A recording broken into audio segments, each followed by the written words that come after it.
Halo, Mas Ibrahim. Ya teman-teman perkenalkan ya. Saya lupa perkenalan diri. Saya Franciscus Wiguna. Saya apa namanya apa ya edukator lah di Wiguna Investment. Sama Ya, ini kita kedatangan teman kita, kawan kita ada Mas Ibrahim dari Semesta Asset Management ya Mas. ya, halo, thank you kok Oke. atas waktu dan kesempatannya.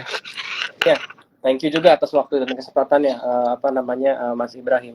Teman-teman untuk informasi aja nanti di akhir ada semacam kuis mungkin ya untuk Ya, teman-teman yang beruntung itu ada voucher untuk reksadana kalau saya nggak salah dengan total hadiah 1 juta ya Mas ya, betul, untuk 5 orang pemenang ya. betul. Oke, berarti masing-masing 200.000. Nah, disimak aja gitu kan. Saya nggak tahu Ya, kriterianya apa. baik. Oke, langsung aja tanpa Oke, berlama-lama. Mas Ibrahim kita di Semesta ngobrol Aset. santai aja. Iya, Ya, ngobrol santai aja. Di Semesta Aset sebagai apa, Mas? saya sebagai fund manager di Oh, fund manager. ya, di Semesta Asset Management. Oh, wow, luar biasa. Fund manager. Gimana market belakangan? Waduh, 2 bulan ini cukup susah ya buat equity fund maupun fixed income fund karena kita tahu Mhm. yield US Treasury sempat 5% dari 2 bulan yang lalu, dari 4,1 ke 4,6 terakhir. Terus rupiah juga dari 15.200 ke hampir 16.000, Iya, sekarang betul. turun lagi. Terus yield SBN yang tadinya tenor 10 tahun 6,3, 6,2, sekarang 7%, bahkan sempat 7,2%. Jadi fixed income juga koreksi lumayan dalam Hmm, 2 bulan terakhir. oke. Mas, aku kepo dan penasaran. Tadi kan Mas cerita, oh ada kita lihat suku bunga, ada 10-year treasury dan segala Ya, macam. Eh, nah, pertanyaan usil saya ya, ya. MI itu atau institusi siapa trader institusi itu atau investor institusi itu trading nggak sih? Uh, Maksudnya kayak fund-fund ya, kayak reksadana, ya, kayak equity fund ya. gitu trading nggak sih? Penasaran saya. Kalau di Semesta Asset Management trading, ada trading juga, tapi saya juga sebelumnya juga berpengalaman juga di salah satu dana pensiun, di mana saya berinvestasi di KPD atau reksadana MI asing, dan mereka melakukan hal yang sama, trading juga, ada tradingnya. Oh, KPD ini kontrak pengelolaan dana kan? Pengelolaan dana, Jasa iya, pengelolaan dana kan? Oke. ya betul. Oh, Kayak reksadana tapi bukan kontrak investasi kolektif, jadi iya iya antar iya. investor dan aset manajemen. Iya, berarti eksklusif kan ya? Iya betul, Aha. eksklusif. Oh, terus kan tadi ada trading jangka pendek berarti ya? Iya betul. Berarti untuk trading jangka pendek tidak lihat untuk yang tadi semua Mas sebutin atau tetap lihat itu sebagai sebagai apa sebagai indikator penjaga lah Ya, di bawah. tentu kita lihat keduanya ya. Tapi ada beberapa case yang mungkin kurang relevan kalau lihat makro secara menyeluruh. Mungkin kita bisa lihat indikator price technical-nya aja. Oh, Untuk beberapa oh, case ya. aha. Oke, paham paham. Jadi ternyata trader institusi juga trading teman-teman. Iya Saya betul. pikir trader institusi itu dia entry exitnya itu kan kadang ada riset, mereka kan buat riset kan pasti secara internal kan. Ya. Saya pikir harus koordinasi dengan analisa untuk risetnya dan pengambilan keputusan MI-nya gitu. Uh, Kadang sih kalau untuk pengambilan keputusan yang cepat itu nggak perlu melewati komite investasi selama saham yang kita tradingkan masuk dalam universe kita. Jadi ketentuannya udah dibuat di awal, saham-saham yang boleh ditradingkan. Oh, oke. Jadi MI juga punya stock universe ya. Betul. Jadi nggak semua saham dibeli ya. Iya. Oke oke. Terus kita ngobrol lebih jauh. Teman-teman kalau ada punya pertanyaan langsung Ya. tulis aja di kolom di kolom komentar. Ya. Terus gimana untuk kita kan mau bicara topiknya kan ngatur portofolio. Ya. Ngatur portfolio ala ya gampangnya aset manajemen lah atau Ya. seorang manajer investasi. Nah, Nah itu investor. iya, Ya. ngaturnya tuh gimana bedanya sama kita teman-teman retail itu apa, Mas? Mungkin saya jelasin dulu ya, investor institusi itu kayak gimana sih. Nah, jadi investor institusi adalah perusahaan atau organisasi yang melakukan transaksi investasi untuk pihak lain atau orang lain.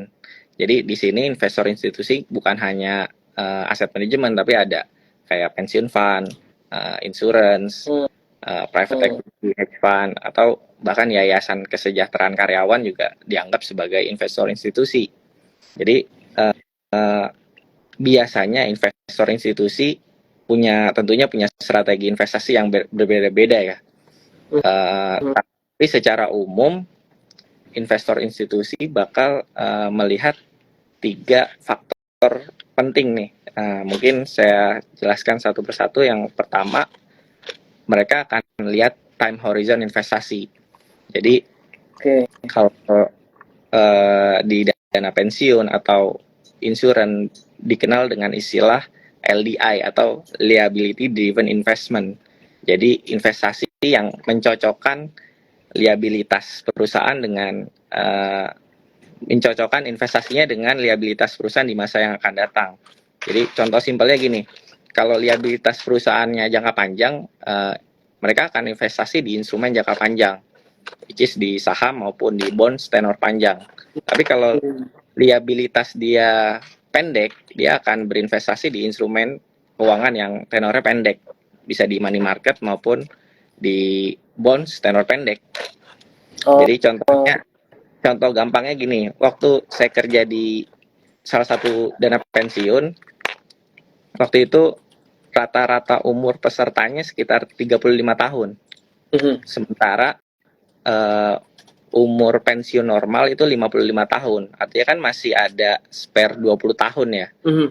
Jadi itulah kenapa kita waktu itu saya di dana pensiun fokus investasi di aset jangka panjang, which is di saham dan bonds tenor panjang, tenor di atas 10 tahun. Jadi kebanyakan sih government bond, karena corporate bond tenor di atas 10 tahun tuh terbatas ya, nggak banyak. Terus di fund yang berbeda, ada fund yang lain dengan rata-rata umur peserta sekitar 53 tahun. Sementara umur pensiun normal kan 55 di kantor saya sebelumnya. Jadi time horizon investasinya pendek nih, cuma 2 tahun. Nah, untuk fund yang tersebut kita fokus investasi di money market dan obligasi tenor pendek. Menyesuaikan time horizon investasinya. Nah, ini mungkin bisa diterapkan oleh individual investor ya. Kita kan punya tujuan investasi yang banyak dan beraneka macam ya. Bisa untuk dana pensiun. Kalau dana pensiun kita lihat umur kita saat ini, bandingkan dengan target umur pensiun kita mau di umur keberapa.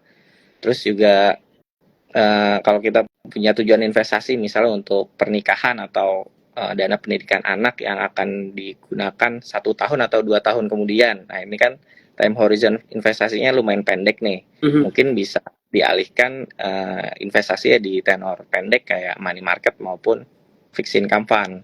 Nah, kebetulan kita punya produk reksadana money market namanya Semesta Dana Kas, dan fixed income fund atau reksadana pendapatan tetap, reksadana Semesta Dana Obligasi. Oke, Mas, berhenti dulu. Itu baru yang pertama. Nah, berarti saya perjelas ya, Mas. Kebutuhan ini maksudnya adalah liabilitas ini maksudnya adalah kebutuhannya ya. Jadi contoh misalkan tadi karyawan rata-rata kalau di Dapen si dana ini tuh dana para karyawan umur 35, sementara umur pensiun 55, berarti kita bisa ambil instrumen yang lebih panjang tenornya, yang lebih panjang. Contohnya misalkan saham gitu ya. Berarti kalau misalkan tahun depan kita retail mau nikah gitu, berarti jangan masukin ke saham. Iya. Idealnya sih seperti itu. Karena ya kalau misalnya 1 tahun lagi mau dipakai dananya, terus masuk di equity yang sifatnya tingkat volatilitasnya tinggi, ya itu sangat berisiko sih. Oke. Opsinya apa, Mas, untuk orang-orang seperti itu? Karena saya pernah lihat ya di Facebook ya, bukan punya saya. di Facebook. Jadi dia itu saya lupa beli satu saham lah kurang Ya, lebih. ya. Beli satu saham terus dia Nyangkut. bilang ini uang dingin Pak. Oke. Tenang aja uang dingin dia bilang. Ya. Ternyata di tahun itu dia nikah. Ya kan? Terus dia mendadak uang dinginnya jadi uang panas yang dibutuhkan gitu. Nah itu kan apa ya? Ya kadang kan kita salah kaprah sama uang dingin ini. Nah Ya. opsinya buat orang-orang yang mau tenor 10 tahun itu apa ya? Selain misalkan reksadana pasar uang itu kan ya bisa dibilang kurang lah, kecil lah. Opsi lainnya apa tuh? Opsi lainnya fixed income fund. Jadi reksadana pendapatan tetap. Oh RDPT ya. Ya, kalau di kita sih manggilnya sih sebutannya fixed income fund. Kalau RDPT karena ada singkatan lain, reksadana penyertaan terbatas. Tapi saya dengarnya sih di retail itu emang familiarnya RDPT. Betul, pendapatan tetap kan? Iya betul. Oh, jadi orang bisa masuk itu. Itu memang fleksibel ya kalau RDPT ya? Atau reksadana obligasi ya? Obligasi, reksadana pendapatan tetap karena produknya open end ya bisa masuk, bisa keluar semaunya sih. Bisa gampang, fleksibel, liquid lah. Jadi nggak ada lock up periodnya. Oke, jadi opsinya bisa ke RDPT.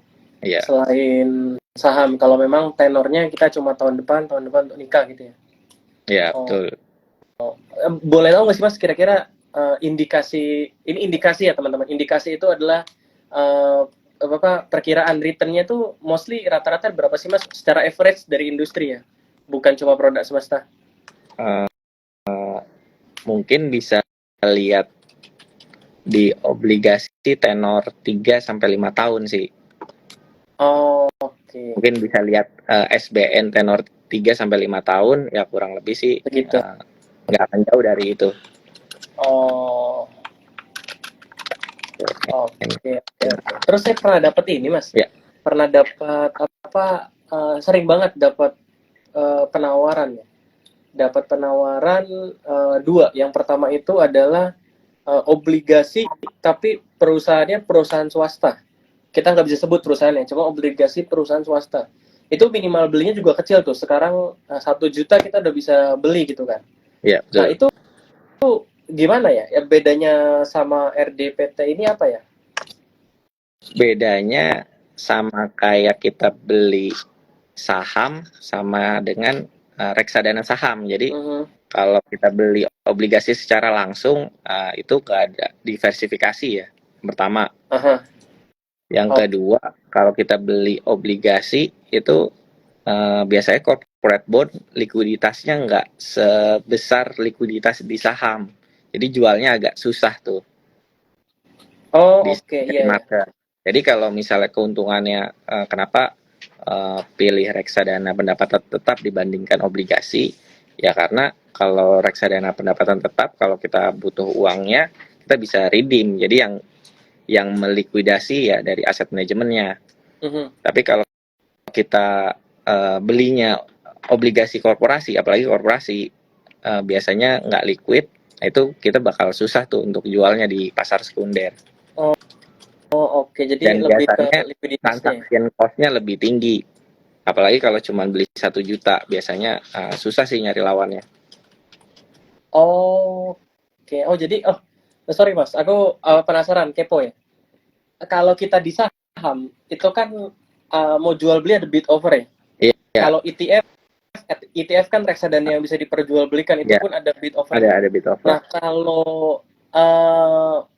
kalau RDPT atau reksadana atau obligasi corporate atau corporate bond itu gimana cara jual di pasar sekunder? Kalau corporate bond karena nggak ada marketnya, kita transaksi melalui namanya OTC, over the counter. Jadi langsung menghubungi broker, nanti broker nyari ini obligasi yang kita mau jual atau mau beli sebagai lawannya.